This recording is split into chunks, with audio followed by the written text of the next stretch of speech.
My cold wife never came home. Not for 6 weeks, not for my birthday, not for the anniversary of the rainy afternoon she put a ring on my hand in a courthouse hallway with her coat still dripping onto the marble. She came home the night she found me on our own front step with 2 suitcases and my assistant's hand under my elbow, steadying me because my hands had stopped being useful hours before. That is where this story ends. To understand how we got there, I have to go back 3 years, to a Tuesday in February, when Odalis Pharaoh was still just a name in the business section, and I was nobody at all. A 26-year-old temp auditor who ate the same turkey sandwich every day, because variety cost money I didn't have. I grew up in a house where the porch light stayed off after 9 o'clock, because electricity was a luxury item, same as new shoes, same as asking for help. My mother worked 2 jobs. My sister Junie got sick when she was 11 and stayed sick, on and off, for years, and every dollar I made after that went somewhere that wasn't mine. I presented Omega at 15 in a school bathroom, alone, and learned before I understood the word that Omega meant smaller portion. Wait your turn. Be grateful for what's left. I got good at ledgers because numbers didn't care what designation you were. Numbers just wanted to be true. I could read a spreadsheet the way other people read faces. The wrongness would just surface at me. A column that didn't sit right. A rounding error that wasn't an error at all, but a door someone had left cracked open on purpose. That gift is what got me fired. I was 3 months into a contract auditing shipping manifests for a logistics firm being folded into a larger acquisition, sitting in a basement office with 2 other temps and a coffee maker that only worked if you hit it. The senior partner on the account, a soft-handed man named Griggs, who called me sweetheart without once learning my name, told us the numbers were clean and to sign off by Friday. They weren't clean. 11 shell accounts were moving cargo tonnage that didn't exist, skimming a percentage so small no single quarter would show it. So consistent that only someone who read numbers as a private language would ever see the pattern breathing underneath. I found it on a Wednesday at 11:42 p.m., alone, the office lights off around me because I didn't want anyone asking why I was still there. I told Griggs on Thursday morning. He told me to keep my mouth shut and finish the report the way it was written. I didn't. I flagged the discrepancy in front of the acquiring company's own legal team, in a conference room with floor-to-ceiling windows and a view of a harbor full of ships that, it turned out, belonged to Kestrel Logistics, a name I didn't know yet meant anything. Griggs fired me on the spot, in front of 12 people, called me hysterical, called me a liability, said no one wanted an Omega who couldn't follow instructions. I stood there with my badge already in his hand and my face burning and thought, this is what invisible costs. This is the bill. A woman I hadn't noticed at the far end of the table stood up while Griggs was still talking. She was tall in the specific way that makes a room recalibrate its posture, dressed in charcoal that didn't announce money so much as assume it, and she said 4 words that stopped the whole conference room cold. Show me the file. That was Odalis Pharaoh. I didn't know it yet. I only knew that the air around her smelled like clove smoke and cold rain, dense enough that I felt it before I understood I was smelling anything at all, and that when she looked at the spreadsheet I'd built out of nothing but suspicion and midnight, she read it in 90 seconds and said, without looking up, this is correct. Then she looked at me. What's your name? I told her. She said it back once, like she was filing it somewhere permanent, and then she told Griggs he was finished, not just with me, with the account, with her company, effective immediately. I found out later that call cost his firm the entire contract. I found out that night, sitting in my car in a parking garage with my last paycheck and no plan, that her driver had found me anyway, and that a card was waiting on my windshield with a phone number and 4 words in handwriting like a signature: "I don't forget debts." I called her 3 days later, mostly out of spite, mostly to see if the number was real. It was real. She answered on the second ring at 9:14 in the evening, and the first thing she said was, "You took 11 days longer than I expected to call." I said I'd been busy being unemployed. There was a silence on the line that I would later learn was Odalis Pharaoh almost laughing, and then she said the thing that changed my life, flat and unadorned. The way she said everything that mattered: "I have a position." It isn't charity. I don't do charity. I do investment. And you are the best investment I've seen this decade. I should have asked more questions. I didn't. Invisible people don't interrogate the first hand that reaches down. What she didn't say yet, what I wouldn't learn for months, was that the shell accounts I'd found led, through 4 shell companies and 1 furious phone call, straight back to a woman named Isolde Kestrel, and that in exposing them I had put myself directly in the path of a grudge that predated me by 20 years. The offer wasn't a job. It was a proposal, in the plainest sense of the word, a marriage of convenience, she called it, over coffee I hadn't touched because my hands were shaking too hard to lift it. Kestrel Logistics didn't forgive people who cost them money, and a junior auditor with no family name and no legal shield was, in her words, an unprotected liability I created. Spousal privilege, security. A name that made lawyers hesitate before filing anything with mine attached.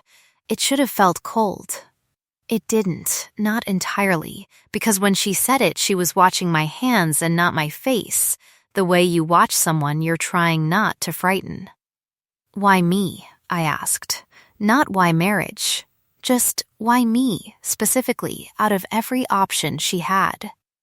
She didn't answer with flattery. She answered like she was reading a ledger. "Because you stayed in that basement until midnight for a company that didn't pay you enough to care, and you told the truth anyway, in a room full of men who would have let you drown for it." I have never once, in 15 years of business, watched someone choose the truth when the lie was safer and free. Then, quieter, I don't know what to do with people like that. I've never had one. I said yes on a Thursday, and we were married the following Tuesday in a courthouse hallway, rain coming down outside in sheets, Petra Lindqvist, my one real friend from the old firm, a beta with a mouth like a chainsaw and a heart like a golden retriever. Standing witness in borrowed heels because she'd refused to let me do it alone. Odalis put the ring on my hand and said, "Tell me if you want to stop, at any point, for any reason, and I will let you go without a fight." I said I didn't want to stop. I meant it. I just didn't know yet what I was walking into, or how far into her scent I'd already fallen, clove smoke and cold rain, and underneath it, something that smelled, impossibly, like relief. The house she brought me to sat on 11 private acres, a glass and stone structure that looked like it had been built to keep the weather at a respectful distance. I moved in with 2 suitcases, same 2 I would carry out the front door 3 years later, and a staff that looked at me the way you look at something that washed in with the tide. Her chief of operations, a broad-shouldered alpha named Thora Renwick, shook my hand once, assessed me head to foot in under 2 seconds, and said, "She's never brought anyone here. Don't waste it." It wasn't cruelty. It was a warning shaped like one. The first weeks were an education in a language I hadn't known I needed. Wealth, up close, wasn't marble and chandeliers. It was silence. It was staff who anticipated needs before you voiced them, and a kitchen that could produce anything at any hour, and a bed so large I slept curled in one corner of it out of habit, The way you sleep small when you've spent your whole life taking up as little room as possible. Odalys noticed. Of course she noticed. She noticed everything. Cataloged it the way she cataloged shipping manifests. 3 days in, I came down at 6 a.m. to find her in the kitchen, her personally sleeves rolled, not a single staff member in sight, making chamomile tea with too much honey, exactly the way my mother used to make it when there was enough honey to spare. "How did you know?" I asked, and she said, without turning around, "You mentioned it. Once, in the car, the night I found you in the garage, I hadn't thought she was listening. I would learn, slowly, that Odalys Pharaoh was always listening, that she simply didn't waste words proving it in the moment." The friction came in smaller shapes after that. Insiders at a shareholder dinner who called me the temp behind hands that weren't quiet enough. A board member's wife who asked, with a smile sharpened to a point, how much my silence had cost. I didn't have an answer that wouldn't have started a war, so I said nothing and let Odalys's hand find the small of my back, a single point of pressure that said I heard that and it will be remembered. That was the night of our first real touch that wasn't practical, her thumb tracing once along my wrist under the table, slow, deliberate, testing whether I'd pull away. I didn't. But even that early, there were things I filed and didn't examine. A locked office on the 3rd floor I was never invited into. Calls that came at odd hours and pulled her out of rooms with her jaw set like a closed door. A name I heard once, through a wall, low and furious, Kestrel, before the conversation dropped to nothing. I told myself it was business. I told myself a lot of things in those early months because the alternative was asking questions I wasn't ready to hear answered. 3 weeks after the wedding, at a gala thrown to celebrate the very acquisition that had gotten me fired, I met Isolde Kestrel for the first time, and dread introduced itself before she'd said a single word. She was beautiful in the particular way of things built to be looked at from a careful distance, sculpted, poised, dressed in a red that read as a warning to anyone who understood color as language. She crossed the room toward us like she owned the floor beneath our feet, kissed the air beside Odalys's cheek, and said, in a voice pitched sweet enough to curdle, "Odalys, you didn't tell me you'd gotten married." 2. Her eyes dropped to me, cataloged me, dismissed me in under a second. "An assistant, was it?" "An auditor," I said. "I found your shell accounts. I don't know where the nerve came from.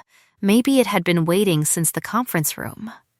Something moved behind Isolde's eyes, there and gone, a door slamming somewhere private.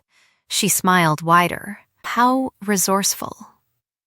Then, to Odalys, softer, aimed like a blade wrapped in silk, "Your mother would have found this funny. Marrying beneath the family name to spite a Kestrel." She did love a grand gesture. Odalys's hand, still resting at my back, went rigid enough that I felt it through the fabric of my dress. She said nothing. She didn't have to. The temperature of the room dropped 3 degrees around us, and Isolde, satisfied, drifted away on a trail of perfume too expensive to be warm. "Who is she?" I asked, once we were in the car, the city sliding by dark and wet through the window. Odalys was quiet for 11 seconds. I counted them, the way I count things when I'm afraid, before she said, "History, nothing that concerns you." It was the first time she'd ever lied to me, and I felt it land wrong even though I couldn't have said why. That was the last time Isolde's name came up for nearly 2 years. Time did what time does when you let it, folded itself into routine, into mornings and shipping reports and the particular comfort of a house learning to hold 2 people instead of 1. Junie's treatments finished, clean scans. A life I'd fought for finally allowed to just be a life. I learned the company well enough that Odalys moved me from ledger reviews into risk assessment. My strange gift finally paid what it was worth. I learned her, scent by scent, silence by silence, that she took her coffee black and her losses harder than she'd ever admit, that she still slept badly in storms, that the clove smoke and rain of her deepened, warmed, when she thought I wasn't paying attention. I thought we had outrun whatever Isolde Kestrel represented. I was wrong. She had only been waiting, the way people like her always are, for the moment it would hurt the most. It started small, the way rot always does. Odalus began leaving before I woke and returning after I'd given up waiting. 11 p.m., then 1 a.m., then not at all. A text at 3:40 in the morning that said only don't wait up with nothing underneath it. No warmth, no explanation. I told myself it was the Holloway shipping deal, the quarterly close, 100 reasonable things a woman who ran an empire could plausibly be doing at 2 a.m. I stopped believing my own excuses the night I found the folder. It was in the study, half hidden under a stack of contracts she must have forgotten to lock away, and it had Isolde Kestrel's name on the tab. Inside, photographs of me, outside the house, outside Junie's apartment, at the grocery store, dated across 6 weeks I hadn't known anyone was watching. A note, unsigned, in handwriting I didn't recognize. Tell your wife the price hasn't changed. She has until the gala. My hands went cold reading it. My chest did the thing it always does when the floor turns out to be thinner than I thought. A tightening under the ribs that had nothing to do with corsets and everything to do with fear learning my name again. I didn't sleep. At 2:47 a.m. headlights swept across the ceiling, and I heard the front door, and I was standing in the study doorway with the folder still in my hand when Odalise found me. She went very still. Where did you find that? Under the Holloway contracts. Where you left it. My voice didn't sound like mine. Is someone photographing me, Odalise? Is someone threatening my sister? It's handled. That's not an answer. It's the only one I can give you right now. Her voice was flat, controlled, the voice she used on boardrooms, and something in me that had spent 3 years learning to trust her cracked clean across the middle. You're keeping something from me that involves my own sister, and you expect it's handled to be enough? I expect you to trust me. Trust isn't a one-way debt. I hadn't meant to raise my voice. I heard it anyway, bouncing off glass and stone in a house built to keep everything at a respectful distance, including, apparently, me. She reached for my hand and I stepped back, and something in her face did something I had never once seen it do in 3 years of marriage. It broke. Just slightly. Just enough. I am trying, she said, low. To keep you alive. I don't know how to do that and also tell you the truth. I have never had to protect anything I couldn't just buy or burn down. And I don't.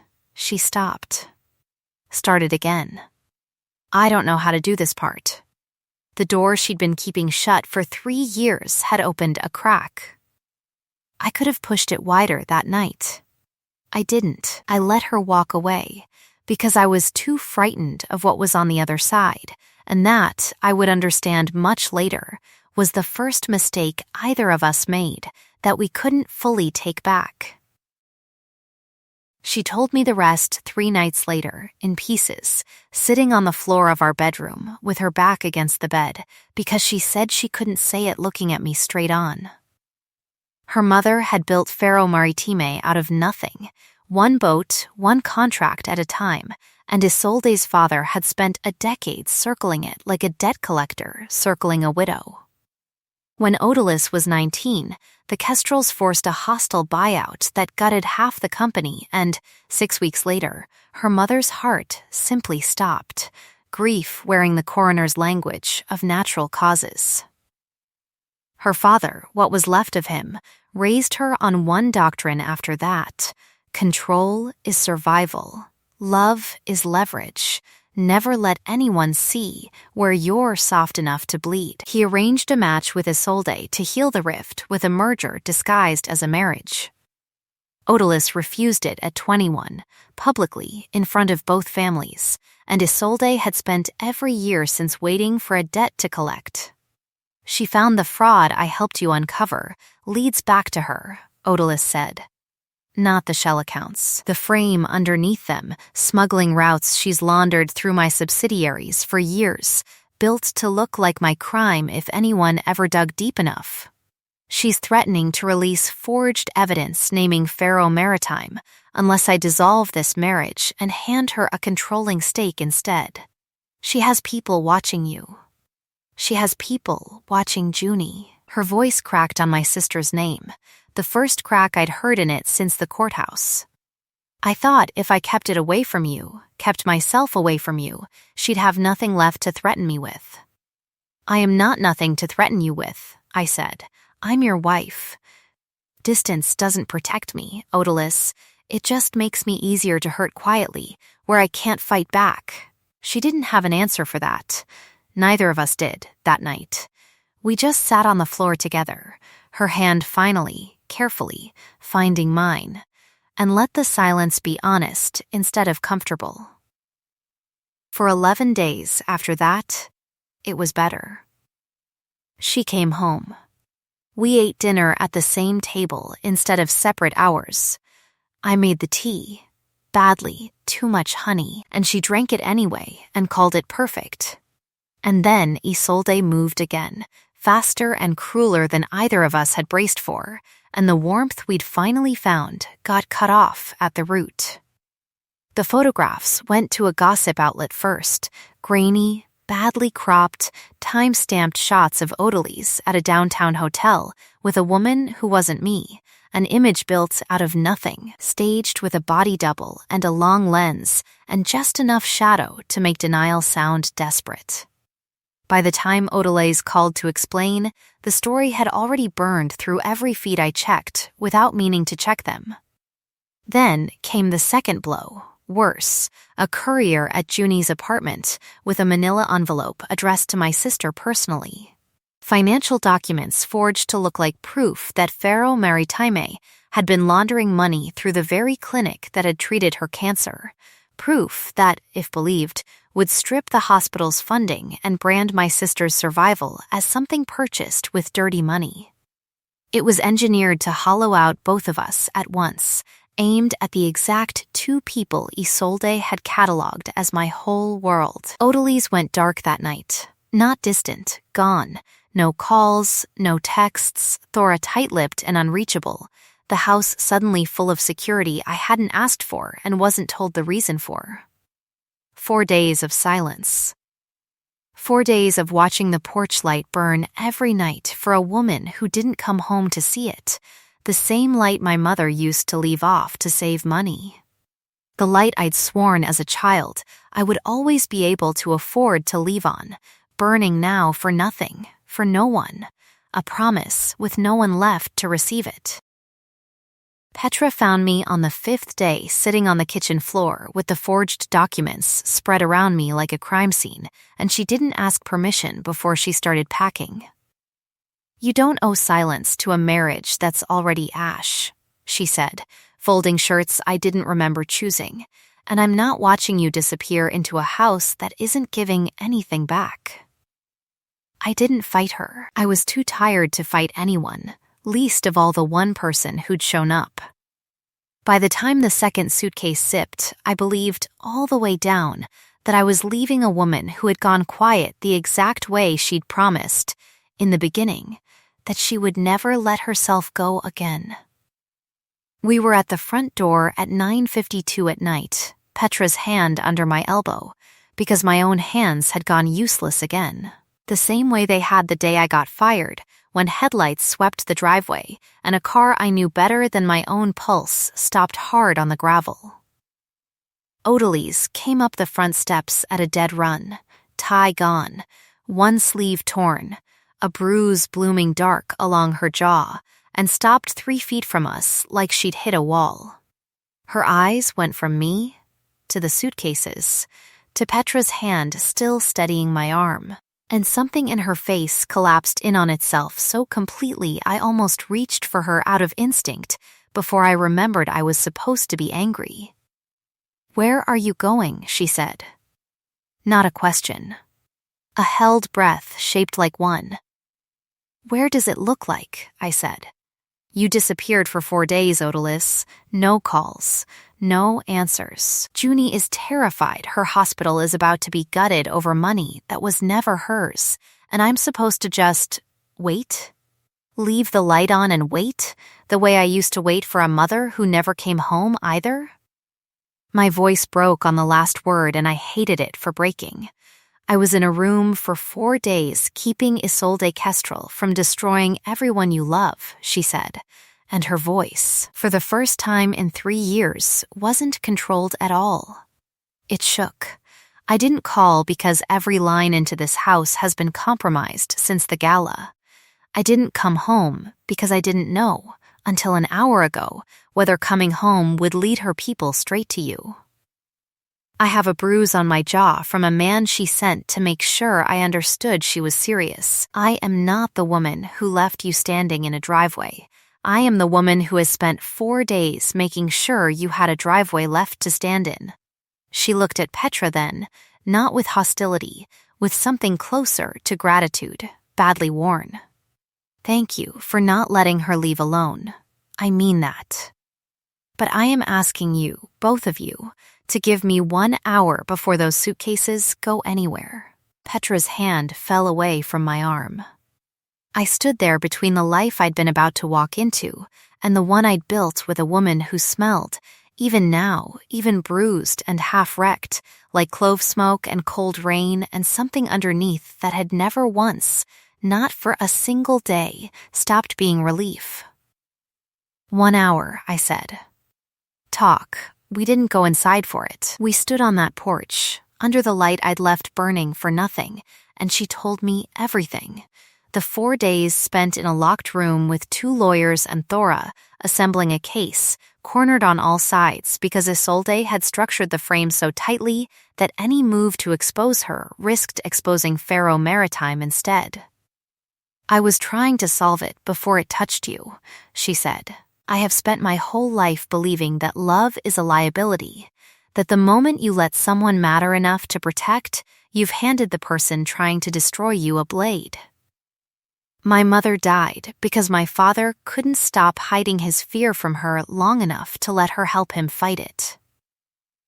I have been so afraid of becoming him that I became him anyway. I am sorry. I am not sorry I married you. I will never be sorry for that, no matter how badly I've handled everything since. I can help," I said. "You keep trying to fight this without me because you think protecting me means keeping me out of it. It doesn't. It means giving me the file, Odalys. Let me read it the way I read everything else." For the first time in 4 days, something in her shoulders came down. It's all in the study, every document she's used, every shell company, going back 9 years. She reached out, slow, giving me every chance to step back. "Ask me to stop, and I will walk away from this porch and never bring it near you again." "Don't stop," I said. "I've spent 4 days stopping. I'm done stopping." And I stepped into her, into clove smoke and cold rain, and let her arms close around me the way I hadn't let them since the folder, the suitcases behind us forgotten on the step where they'd stay, unpacked for good. The study, once she finally let me into it, wasn't the locked mystery I'd built it into over 3 years. It was a war room, 9 years of Isolde Kestrel's paper trail, most of it deliberately tangled to look unreadable to anyone who wasn't built the way I was built. I sat on that floor for 6 straight hours, the same gift that had gotten me fired from a basement job now spread across a table worth more than that job had paid me in a year, and I found what Odalys's lawyers hadn't, a single account.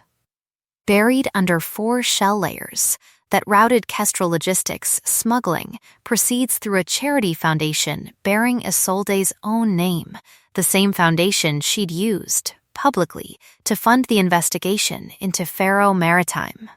She'd built her frame using stolen money and then dared anyone to trace it back far enough to notice the theft underneath the theft. "This is it," I said, at 3:16 in the morning, my voice hoarse, Odalis' hand resting on my shoulder, because she'd stopped being able to sit still an hour earlier. "This isn't circumstantial. This is her signature on her own crime, hiding behind yours." Thora, summoned at midnight and still in yesterday's clothes, read over my shoulder and said the truest thing anyone had said to me in months. In 15 years, I've never once seen her sit still through a crisis. "She sat here for 6 hours because she trusts what you found more than she trusts her own lawyers."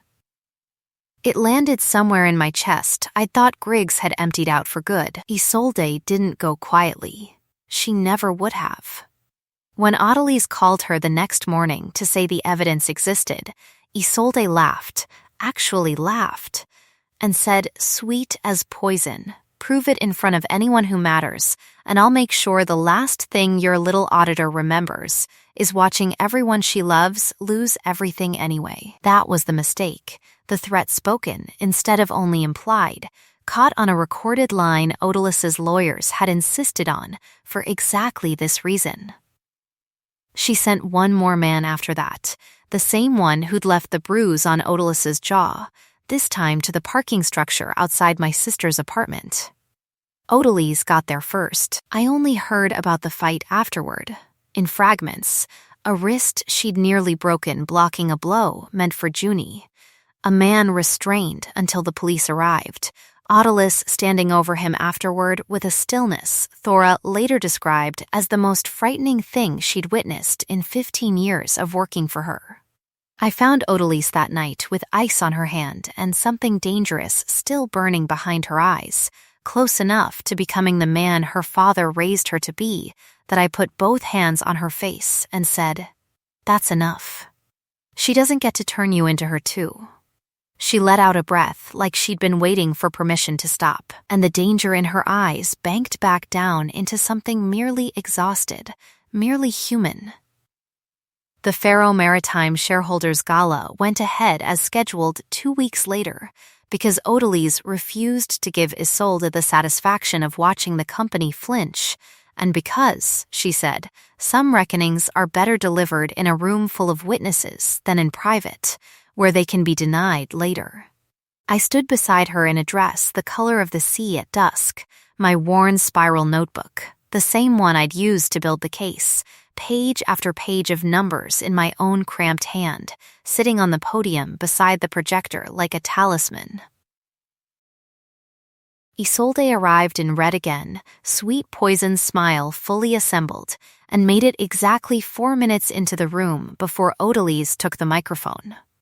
Before the quarter's numbers, she said, calm as a held breath, "I want to address a rumor that's been circulating about this company and about my marriage."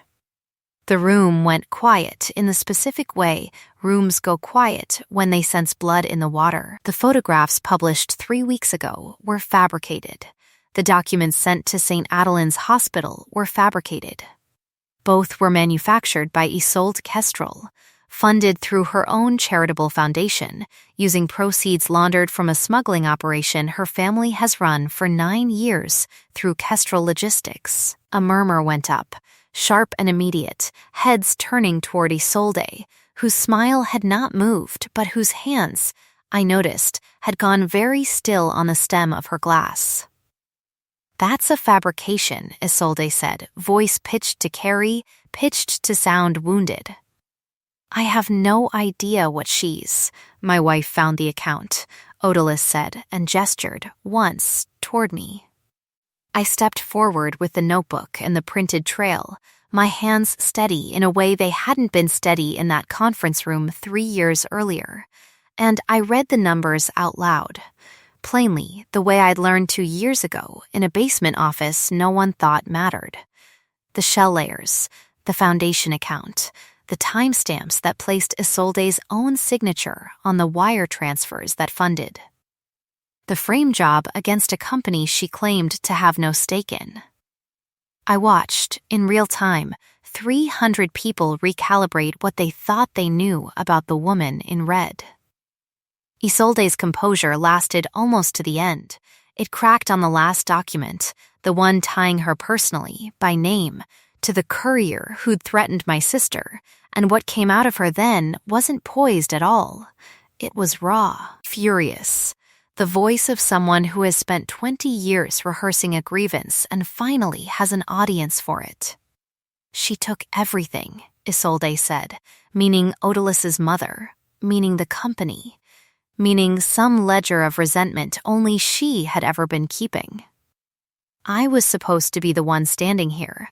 I was promised this family, this name, and instead I get replaced by an auditor. The word aimed at me like a blade that had lost its edge somewhere between rehearsal and delivery. Security had already reached her by the time she finished the sentence. She was arrested in the lobby 20 minutes later, in front of every camera the gala had drawn, her foundation frozen by the following morning, her name struck from 3 separate boards by the end of the week. Odalis watched them lead her out with an expression I recognized, the same stillness from the parking structure, the danger still banked underneath, ready to become something worse. I took her hand before it could. "She's finished," I said. "Let the law close it. You don't have to be the one who finishes her." The stillness broke into something softer, something that looked almost like relief, remembering how to be relief instead of armor. Later, once the room had thinned and the champagne had gone flat in abandoned glasses, Odalis found me by the windows overlooking the harbor full of her mother's ships, and she didn't make a speech to the room. She made one to me. "I built my whole life on the idea that control keeps people alive," she said, "and it took watching you stand in that driveway with 2 suitcases to understand I had it backward. Control didn't keep my mother alive. Being loved out loud might have. I don't want to run a marriage the way I run a company anymore. I want to run it the way you read a ledger, honestly, all the way down, no shell accounts, nothing hidden in the 3rd-floor office." She took both my hands. "Tell me to stop, and I will." "Don't stop," I said, laughing despite myself, despite the champagne and the exhaustion and the 3 years it had taken us to arrive at 4 simple words. "I told you, I'm done stopping." And there, in front of the room, in front of Thora wiping her eyes with the back of one hand and pretending she wasn't, Odalis Farrow bent her head to my throat, over the scent gland that had carried her signature faintly for 3 years without either of us ever making it permanent, and asked one more time, out loud, for everyone to hear, whether I wanted the mark. I said yes before she finished asking. The bite, when it came, didn't hurt the way I'd braced for. It felt like a door finally closing the right way, not shutting me out, but shutting the cold in behind us. A year on, the porch light still burns every night, though it doesn't mean what it used to mean. I don't leave it on out of fear that no one is coming home anymore. I leave it on because Odalis likes to see it from 3 turns down the private road, she told me once, low and half embarrassed. The way she still gets embarrassed by her own softness sometimes, likes knowing, before she's even close enough to see the house itself, exactly which light is hers. Isolde Kestrel is in a federal facility with a sentence long enough to outlast most grudges. Griggs, it turned out, had his own irregularities once someone finally looked hard enough, and hasn't worked in finance since. I can't say I lost sleep over it. Junie's hospital funding was restored within a month, her name cleared publicly, and she started dating a very patient beta nurse who makes her laugh in a way I hadn't heard since before she got sick. Thora still runs operations with the same gruff efficiency, though she's stopped pretending she doesn't keep a photo of our wedding on her desk. Petra never did unpack those old suitcases she once filled in a hurry.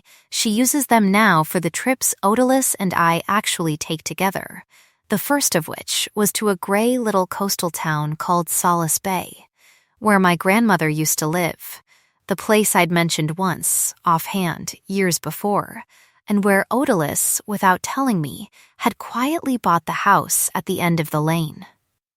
The one with the widow's walk and the good light in the mornings, because she remembered. She always remembers.